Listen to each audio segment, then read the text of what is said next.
A todos e moitísimas grazas por asistir a esta rolda de prensa, pois na que hoxe especialmente queremos poñer en valor o paso adiante que se deu onte en Galicia coa presentación da proposta para actualizar o Plan Xeral de Normalización da Lingua galega. Estamos ante un documento, que é froito dun traballo rigoroso. É froito, sobre todo, dun proceso absolutamente aberto a toda a sociedade. E as cifras creo que falan por sí mesmas.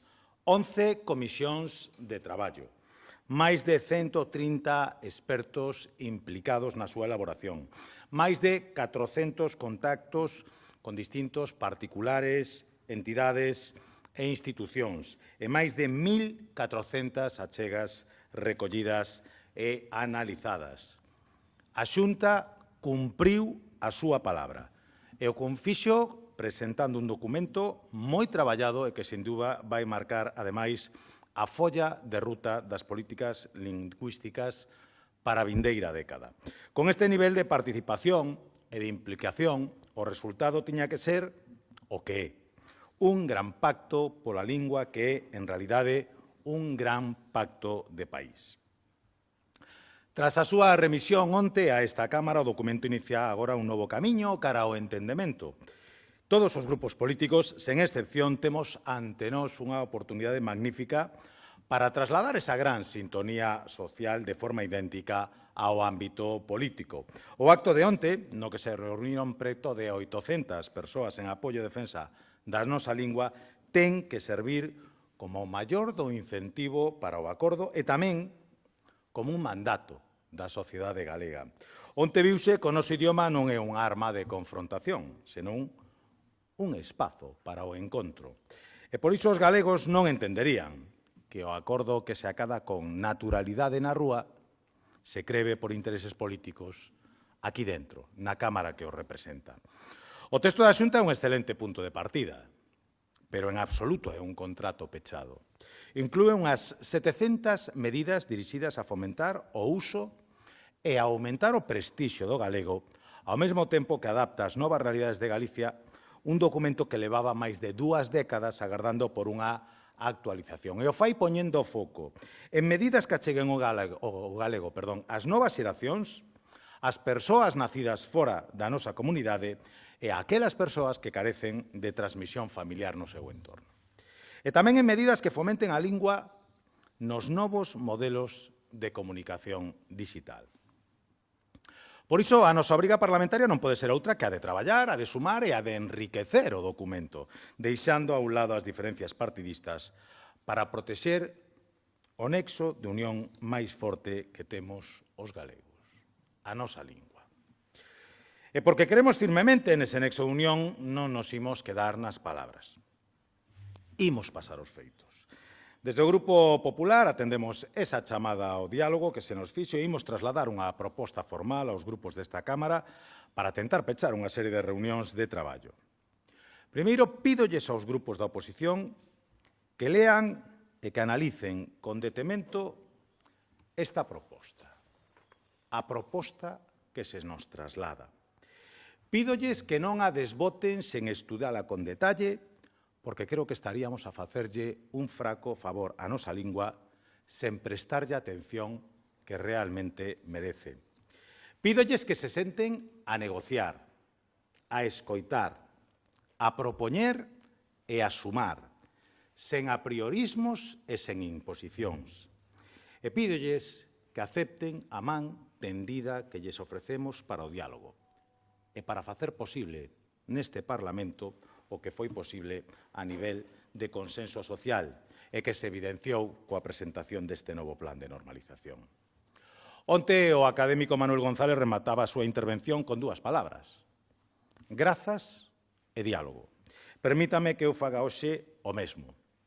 E remate de igual modo, agradecendo a todas as persoas, entidades e institucións que contribuíron a que hoxe teñamos nas nosas mans este documento, e, sobre todo, facendo unha chamada firme ao diálogo e á responsabilidade que temos todos, a responsabilidade política, para non defraudar as expectativas de tanta xente que, co seu maior interés e coa súa mellor fe, colaborou a redactar este documento que, volvo a repetir, vai marcar o futuro da lingua galega para a vindeira década.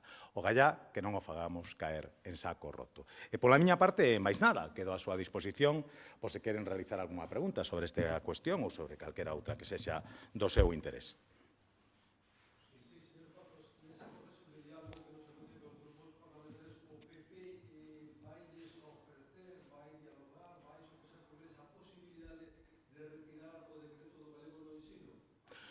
Bueno, o propio documento, creo que o aclarou onte o propio conselleiro, está aberto a introducir modificacións. Pero volvo a repetir, isto non se trata de retirar nada.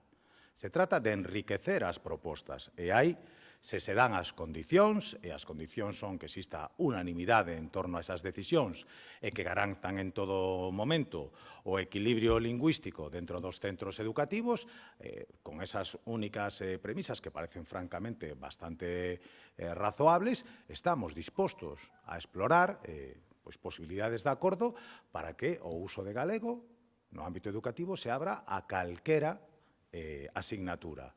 Volvo a repetir, sempre que exista un equilibrio dentro do centro e sempre que isto o fagamos dende o consenso imprescindible para modificar este tipo de normativa.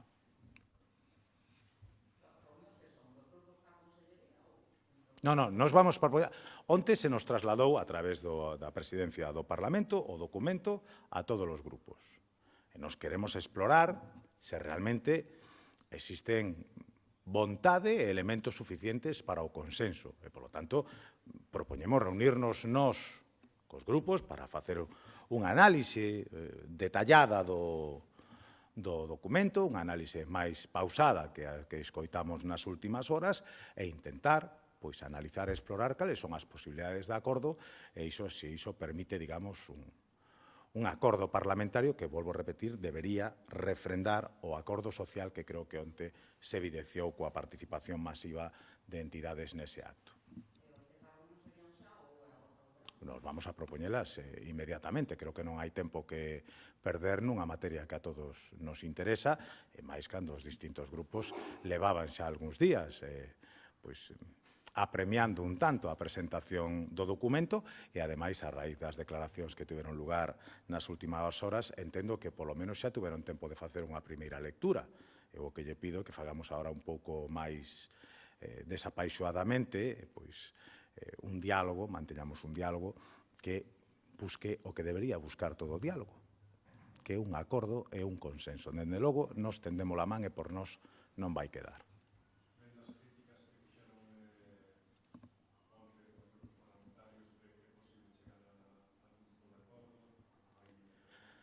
Mire, vaime permitir que non entre demasiado en profundidade nesas críticas, porque o que sí ten que ter claro é que eu quero pensar que é posible un acordo.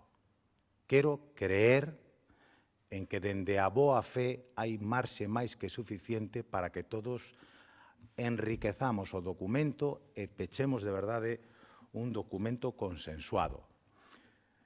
Non lle vou ocultar que, en fin, me sento un tanto decepcionado porque con tanta premura se faga unha crítica tan descarnada dun documento que nós, sinceramente, yo recoñezo, foi imposible analizar en profundidade en tan escasas horas. Igual non temos a capacidade de lectura rápida que teñen outros grupos, pero quero creer que cando fagan a lectura reposada que estamos facendo nós e mirando algunhas das medidas que nós xa estuvemos tempo a anunciar e estudiar, entendan que hai marxe máis que de sobra para alcanzar un consenso. Creo que sería moi necesario e que, dende logo, está sendo demandado polo conxunto da sociedade e por algunhas das institucións, me parece, máis importantes no ámbito da defensa do galego. Perdón? Non nos marcamos ningún prazo, pero creo que hai cuestións que deberían de pecharse canto antes. Dende logo, nós non vamos a demorar en máis mínimo esa oferta, vámola a facer xa e queremos empezar a traballar inmediatamente. Me parece que sería razoable non estender isto de maneira, en fin, ilimitada, sobre todo porque, volvo a repetir, son os propios grupos os que nos pediron premura á hora de sentarnos e de intentar pechar un acordo. Non entendería ahora que pretenderan demoralo, cando, ademais, volvo a repetir, onte mismo deron, polo menos trasladaron que xa o tiñan máis que estudiado. Entonces, bueno, vamos a intentar, a ver se baixaron un pouco, digamos, os ánimos exaltados das primeiras horas e hai un marxe para un diálogo máis repousado e tranquilo.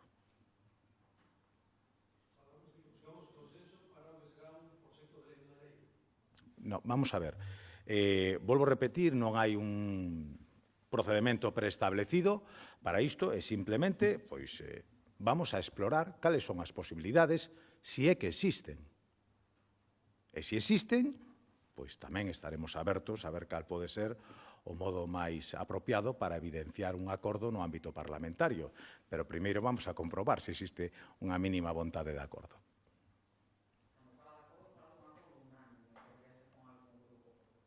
Cando falo de acordo. E se lle pido aos grupos que veñan con ánimo a alcanzar ese acordo sen ningún tipo de premisa previa, pois entenderá que non vou ser eu a que a poña. Eu, volvo a repetir, eu tendo a man. Creo que o desexable sería que houbese un acordo unánime, como o que naceu no seu momento o Plan de Normalización Lingüística, que tamén se refrendou neste Parlamento, de maneira unánime. Non parece razonable que modifiquemos o que se acordou por unanimidade, pois, digamos, cun consenso menor que aquel que obtivo originalmente. Pero volvo a repetir, por ahora, diálogo. E despois do diálogo veremos cales son as conclusións dese proceso de diálogo. Algunha outra cuestión? Nada máis? Perdón? Bueno, creo que o coñece